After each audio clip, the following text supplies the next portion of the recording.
بسم الله الرحمن الرحيم. وقال تعالى: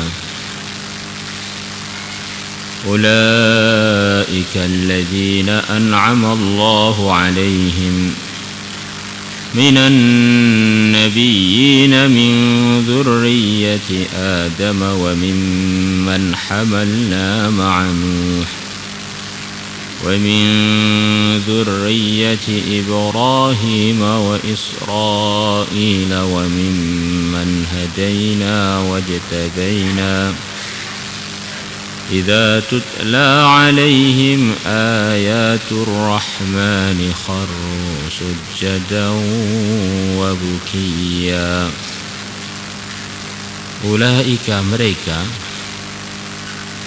yang diceritakan dalam ayat-ayat sebelum ayat ini, ceritanya Maryam, ceritanya Ibrahim, ceritanya Nabi Musa, Nabi Ismail, Nabi Idris.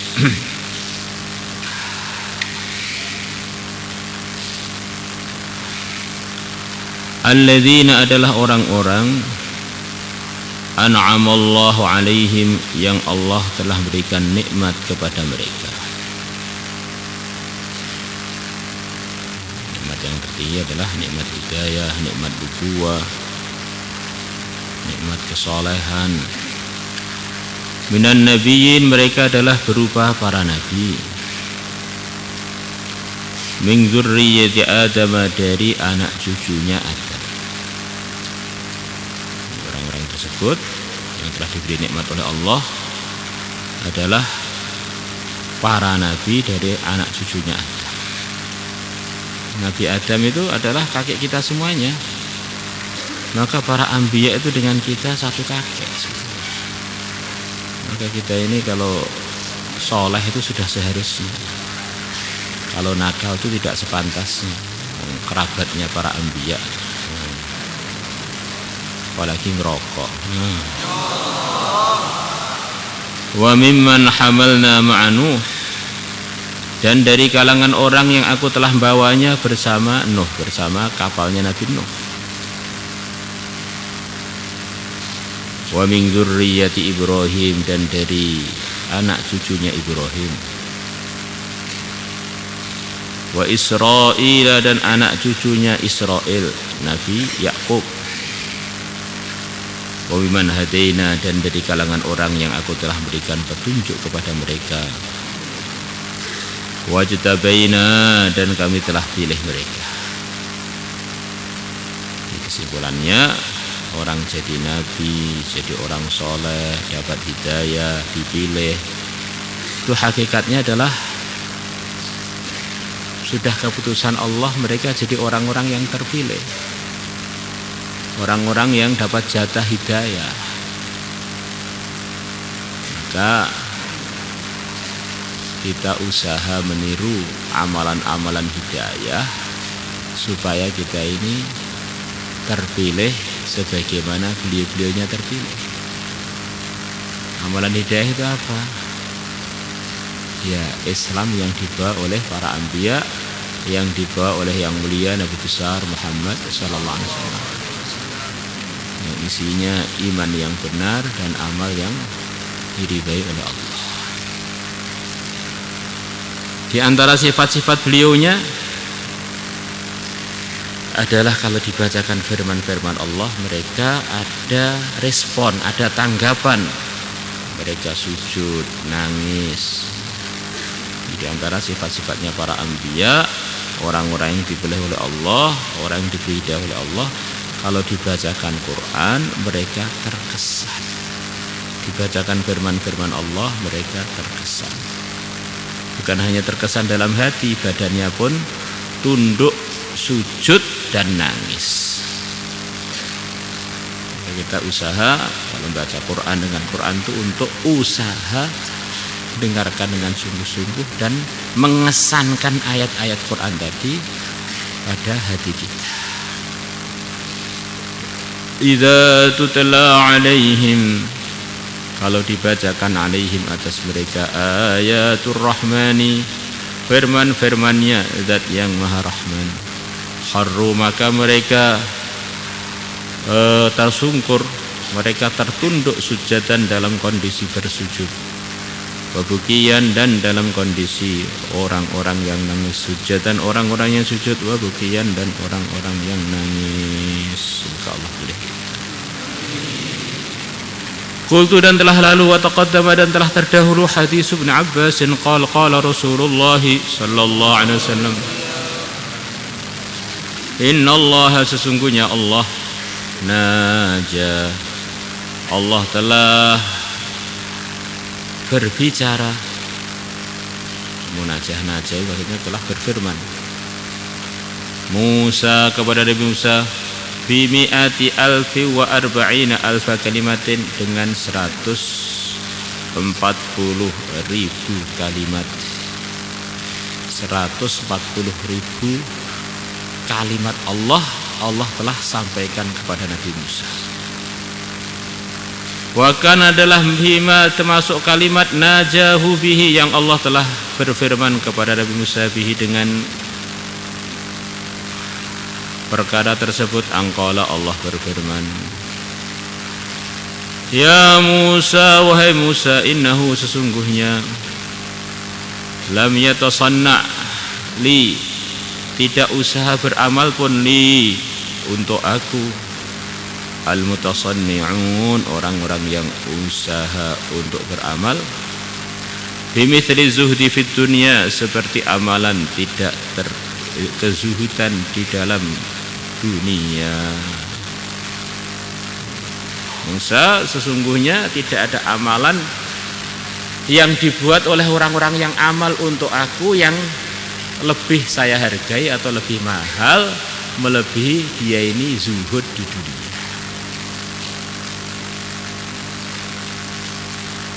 Dan sekarang zuhud itu definisinya apa? Di antara definisi yang benar mengenai zuhud adalah zuhud itu sifat dalam. Zuhud itu tidak bisa dilihat. Dalam kehidupan itu nggak bisa diputuskan ini orangnya zuhud apa tidak. Zuhud itu sifat hati.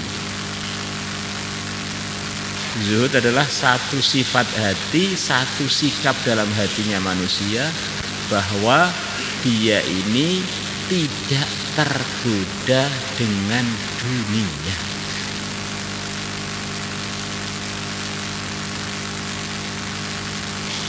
Maka para anbiya semuanya, yang rajanya, yang jenderalnya, yang menterinya, yang petaninya, yang kayanya, yang sangat miskinnya, semuanya adalah pimpinan-pimpinan kezuhudan. Maka zuhud itu bisa saja terjadi pada orang yang kaya raya, hartanya tumpuk-tumpuk nggak karu-karuan seperti Nabi Sulaiman, tetapi hatinya sama sekali tidak tergoda dengan dunia. Bisa pula kebalikannya, ada orang miskin, weselnya nggak pernah datang, tapi dia ini termasuk orang yang sama sekali tidak punya sifat zuhud.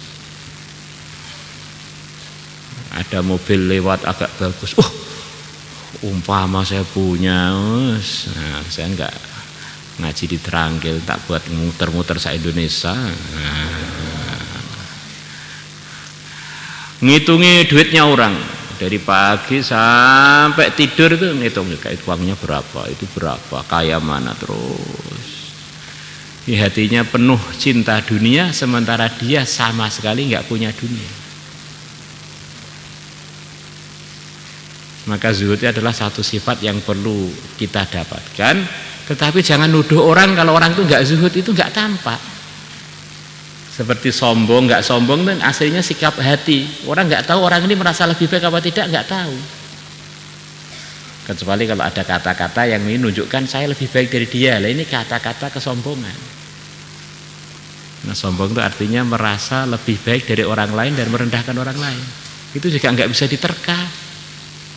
Kalau kita suka nerka namanya penerka. lama-lama meningkat peramal, lama-lama meningkat dukun.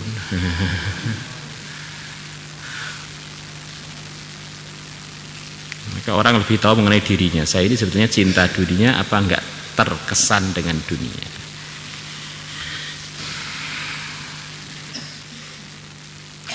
Walam yataqarrab, dan tidak mendekat ilayya kepada aku al-mutaqarribun, orang-orang yang usaha mendekat kepada saya, bimisil wara'i, seperti amalan wara'. Wara' amma, dari perkara haram tu yang aku mengharamkan, alaihim, atas mereka. Tidak ada pendekatan kepada Allah yang lebih tinggi, yang lebih dihargai oleh Allah melebihi wara' dari perkara yang diharamkan. Wara' itu diantara artinya adalah usaha menjauhkan diri dari hal tersebut. Wara' dari yang diharamkan maksudnya benar-benar dia ini usaha untuk menjaga diri dari hal yang dilarang oleh Allah, sampai dia meninggalkan sebagian yang mubah karena khawatir mendekat kepada yang haram. Contohnya melihat yang tidak mahram itu haram, kecuali kalau nazar untuk dijadikan calon istri. Maka saking waroknya orang ini kalau saya pulang ke komplek Joko Tingkir, ke komplek Woh Telu, nah, ini saya akan melewati Pondok Putri yang di situ banyak yang tidak mahram. Apalagi ini hari Jumat. Nah, maka karena warok dia tidak mau lewat jalan yang depan sini, nggak mau. Dia lewatnya belakang, terus lewat Kelandang Keledai sana. Nah, ini diantara praktek warok begitu itu. Bukan sekedar tidak melakukan yang haram, yang kira-kira ada kemungkinan dia kepergok dengan perkara haram, dia jauh. Padahal perkara itu sebetulnya kan tidak yakin akan ketemu. Warok itu begitu itu. Sampai dia meninggalkan sebagian perkara yang mubah gara-gara khawatir nanti jangan-jangan saya bisa terjerumus pada yang haram gara-gara milih jalan dekat-dekat dengan Pondok Putri. Masih banyak jalan yang lain untuk menyelamatkan pandangan saya.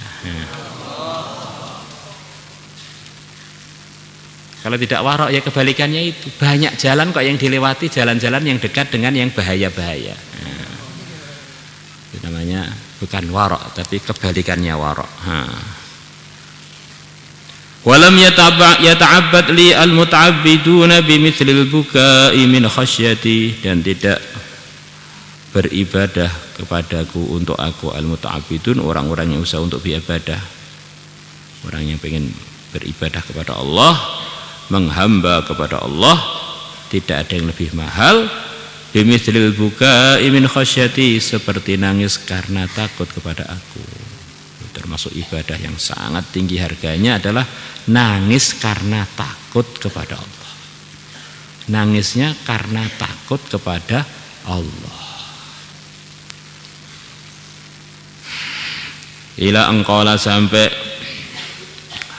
Nabi berkata dalam hadis qudsinya, hadis qudsi yang beliau riwayatkan dari Allah, wa amal baka'una min khasyati, adapun orang-orang yang banyak nangis min khasyati karena takut kepada aku, fa ulaika, maka mereka itu lahum, bagi mereka ar-rafiqul a'la, teman yang tertinggi. Ar-rafiqul a'la itu siapa? Yang jelas termasuk rafiqul a'la adalah para anbiya, para rusul, dan pimpinan itu semuanya adalah sayyidul anbiya war rusul. La yusyarakuna fihi, mereka tidak disertai orang lain fihi, di dalam mendapatkan teman yang tertinggi itu. Ini derajat khusus untuk orang-orang yang banyak nangis karena takut kepada Allah, akan diberi teman yang terbaik, yang mana derajat ini tidak diberikan kepada orang lain kecuali mereka. Masa enggak ada yang lain, Pak? Ya mungkin aja ada di dalam hadis ini ditekankan, mereka tidak punya sekutu di dalam mendapatkan derajat ini. Ini anugerah khusus yang Allah berikan kepada orang yang banyak nangis karena takut kepada Allah, akan diberi teman yang terbaik. Dan Ar-Rafiqul A'la itu adalah permintaan terakhirnya yang mulia Nabi besar Muhammad SAW di detik-detik wafat beliau. Bahkan sebagian ulama memahami itu adalah kalimat terakhir yang keluar dari mulut beliau. Allahumma Ar-Rafiqul A'la, ya Allah, aku minta dikumpulkan dengan teman-teman yang terbaik, yang tertinggi. Semoga Allah pilih kita.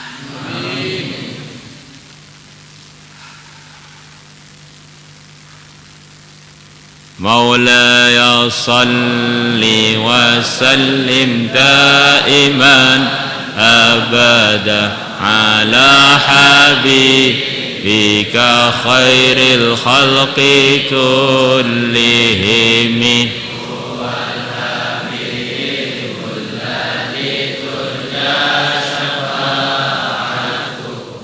لكل هول من الأهوال مقتح يا ربي بالمصطفى بلغ مقاصدنا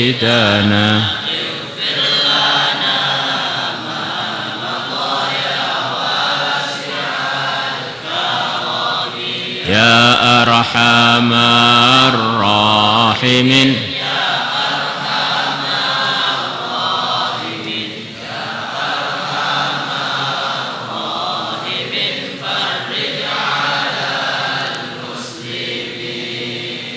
يا عالم السر منا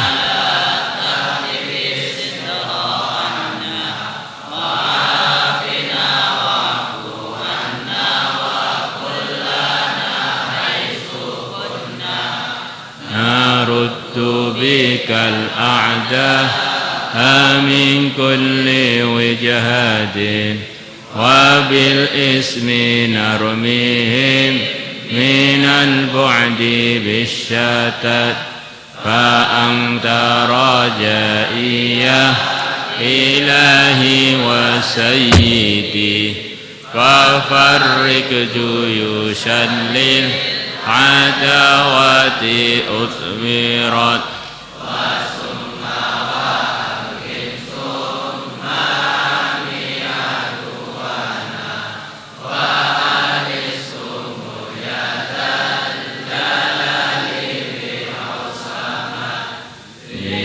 خمسة